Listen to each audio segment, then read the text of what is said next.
In 1954, Congress passed a controversial law integrating schools, which led to 9 students in 1957 going to an all-white school in Little Rock, Arkansas.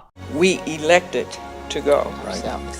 It's very key to me. The youngest student in the now famous Little Rock 9 is a Colorado resident named Carlotta LaNier, who at just 14 years old knew she had a divine calling. Open your eyes, your prize is right before you somehow. Whatever you do, just don't miss now. Didn't think another thing of it, to the point that I didn't even mention it when I went home.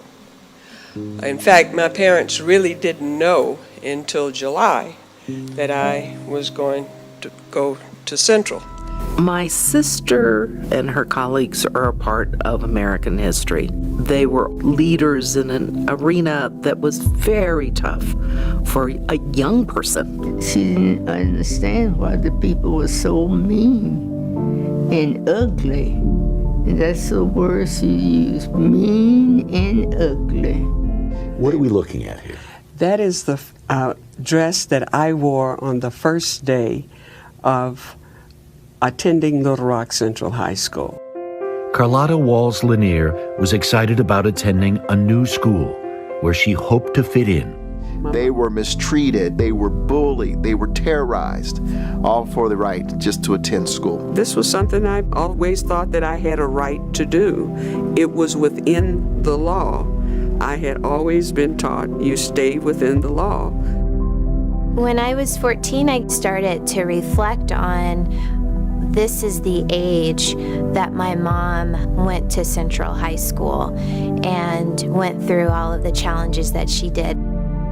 See, I think a lot of the problems of what took place felt on the shoulders of the so-called leaders. President Eisenhower sends 500 troops of the 101st Airborne Division of the United States Army. Carlotta LaNier was the youngest member of the Little Rock 9. She returned to Central High when the schools reopened after the lost year and graduated in 1960. 4 weeks before graduation, a bomb exploded at the Walls family home. Carlotta, her mother, and her sister were inside. And we could see a little fire coming up off of the picture window by the fireplace. It was a pretty traumatic moment, but it was a part of this very long narrative of tense moments. And I knew that this was a message to me. And so that very next day, I was determined to go back to school. President Clinton was an 11-year-old kid. He was a face in the crowd watching the mob attack the Little Rock 9. He said that incident forced whites in Arkansas and probably throughout the South to pick a side. You had to be for integration or you had to be against it.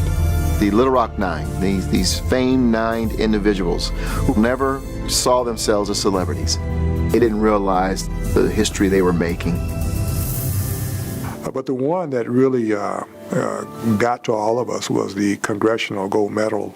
That was one memorable moment for Congress to pass a bill to give to the Little Rock 9 the highest honor possible to a civilian. You normally receive that award at Congress. President Clinton was in office at the time, and because of our relationship with him, he asked Congress if they would allow him to present the Congressional Gold Medal to us. The ceremony was held in the East Room of the White House, and I looked at her and I understood why the ceremony was being held. And I reached for my hanky. But we're giving them this medal because they paid a price.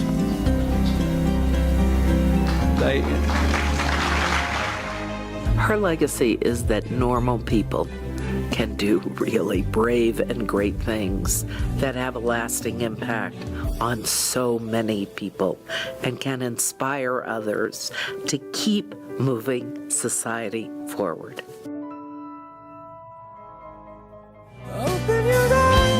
all face challenges in our life. But what if we decide to look at them as our divine calling? I'm Stephanie Ray.